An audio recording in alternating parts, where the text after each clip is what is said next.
So welcome to Helpful Hustler. This is Mark, and today we're gonna just do a little video about selling, reselling. If you're new to reselling in general, like what is reselling, what is a retail arbitrage, what are these things?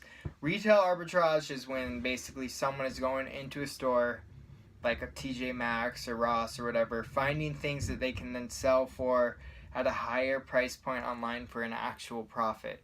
Now, it sounds crazy, but I personally found stuff in stores where it'll be like 29, I'll pay 29 in the store and it'll sell for like $190 on Amazon. Retail arbitrage, you're going to be buying stuff from your regular stores like TJ Maxx and all that stuff, Ross, regular toy stores, regular stores. Like, I found stuff in stores, like in one specifically, I'm referring to one in toy stores. It was a Naruto statue. I found two of them. They were $29 each after everything else, add plus tax.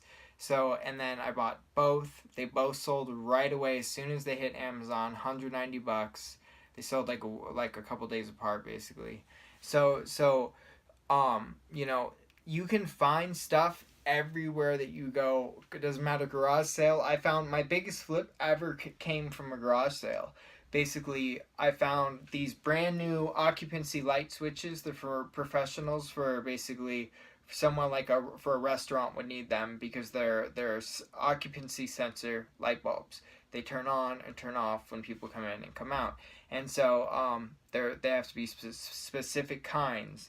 And so basically, I found 12 of these, asked the guy, hey, $1 a piece?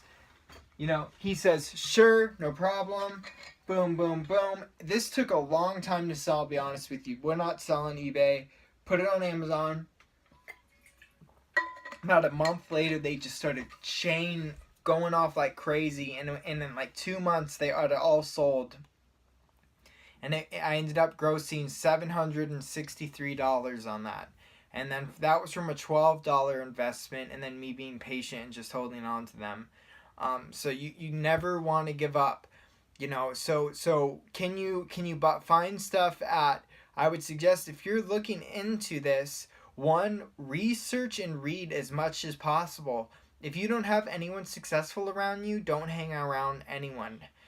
Hang around people on YouTube that are successful. Only hang around the people that are going in the same direction that you want to be. If success is not where they want to go, then you cannot associate with these people. These people will just hold you down, drag you down. All you're gonna deal with is naysayers, especially once you start getting results. Once you start getting results, the jealousy comes and all kinds of other thing comes, and then it's a whole another thing, and it just gets bigger, the more that you go along. So you have to realize is that, sometimes having no friends, because I go through it, I have very few friends, very few people I trust. Very few people even know like what what my next move. No one really knows what my next move is. Probably my fiance is probably the closest that you're ever gonna see to that. Is she knows more than anyone else, and even to her, what goes on up here is just can be crazy. My plans and the way that I put things together and stuff, and I just always putting new businesses together that work within what I'm already doing, which is just resell. Like, I do resell of all kinds. When I started reselling, I started as a little kid buying, it was Raven's Revenge. I would buy Raven's Revenge from the liquor store guy. I would go there, haggle with him, use my lunch money and not lunch money and allowance and stuff like that. And then I would then take that money and I would get it and I would flip it and I would cycle it up. Then when kids' interest changed, and I would also use too, because kids would give up stuff that, is valuable for they didn't understand value. So someone would sell me, like, if I would give a kid something, I would give a kid $5 for a game that's worth like $30 or $40 because this kid doesn't have any value of money because his parents bought it. You know what I mean? Type thing. So I would do that all the time. Even just at a young age, I just had it, and I would get in trouble here and there. I recently talked to my dad about it, and he said they didn't want me being a distraction. Back then, entrepreneur wasn't like a popular thing. It was like no one, Facebook hadn't blown up yet. Like Amazon was barely anything. You know what I mean? And I was selling on Amazon. I was buying kids video games like that their parents bought them. Like I remember this like brand new video game just came out. This thing was so expensive. I wish I could remember the name. And kids sold it to me for like a couple bucks. And I remember it sold for some ridiculous price. Like and I would have this happen all the time. And then I just basically started doing stuff like that for a while while maintaining many different jobs. I've had about 29 jobs, actual jobs that, were on payroll, earned a check from. And if you then count side hustles, businesses, on top of that, that brings the total up to 46. I am 31 years old, and I've officially had 29 different jobs, and then on top of that, that's like 17 side hustles slash businesses. I was starting businesses at a very young age. My first official business, like real business, was building, which I consider it real because it was more money than I had ever made. I grossed like 39 grand out of my parents' garage, basically selling guitars, Muddy Blues Box guitars. You can still look it up on Instagram. It's still there, Muddy Blues Box guitars, all one word. And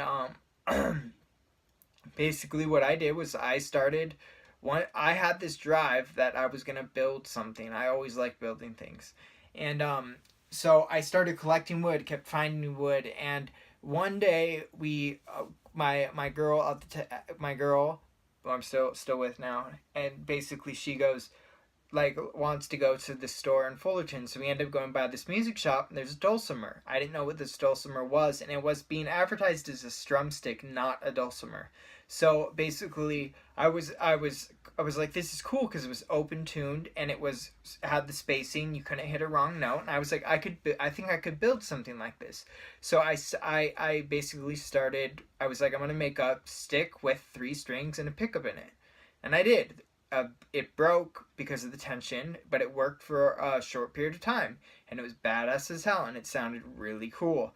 And then my second one, what I made, I still have. It's over right there in the corner, and I'll never get rid of it. And then I ended up from that point making over 280. I sold them all over the world. Made all different kinds, made custom. Then started making tenor guitars, ukuleles, 6-string guitars, solid body guitars, all of that kind of stuff, and it branched into a whole business. I was buying all my parts wholesale, so I'd resell, and I was reselling the parts, I was reselling the tail pieces, I was reselling every last bit. So if I was buying it for my business, I was also reselling it, and it was becoming part of a side business. So I just had this just big thing at the same time, And what I learned is that you start at one point, get really good, branch out, and you need to start branching out as soon as you can, and you have the money and the funds. You branch that out as much as as possible, because you want to start planning for, it's not every month is not going to be a good month, and you want to make sure that you basically are positioning yourself to know lots of different things and have lots of different avenues of income, because as long as you have that, when things happen, basically you're going to be fine, because you're going to be prepared, essentially, or you're going to be insulated from it, basically. That's what I'm saying. So yeah, all those things, and I'll be speaking more about this further. Tell me what you want to learn about in the comments. Do you like this video? Let me know if you want to learn more about eBay or Mercari. I love Mercari right now. Let me know. And so, Helpful Hustler signing off. Everyone have a great day. Talk to y'all later. One of the first unboxings I've ever done, I'm going to just do. I'm a huge Jurassic World fan. I had an extra. This one already had a couple of the little straps broken, so I like to keep all my stuff to my true collection, like as pristine as possible. So I'm going to get this open. We're going to see basically how it looks. Basically like a couple strips are holding it in there. Get out the main figure.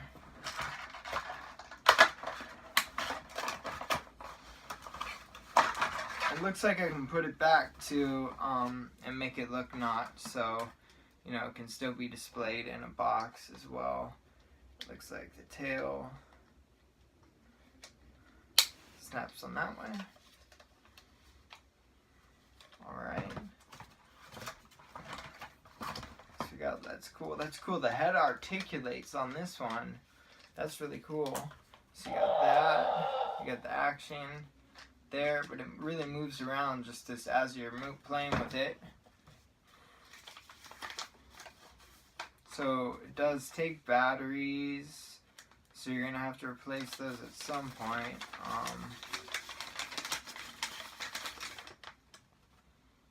Yeah, it just basically shows everything that I just showed right there. So yeah, that's the first unboxing right there of a Jurassic Park item. With the trike Rorvosaurus, or they call them Rorvies, I believe. Let me see if I can show them more up close.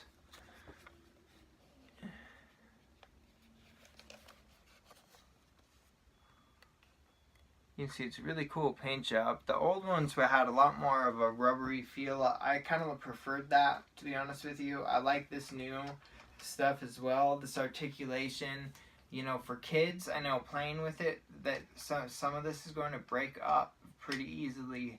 I feel like a lot of it could break pretty easily. And then they all got their secret little codes on there that everyone's obsessed about. But yeah, underneath there you see you got the sound box. Really cool, honestly. This thing's cool. I'm stoked to have this. I'll be doing probably some giveaways soon, and a lot of the things that I unbox, I'm going to be giving away.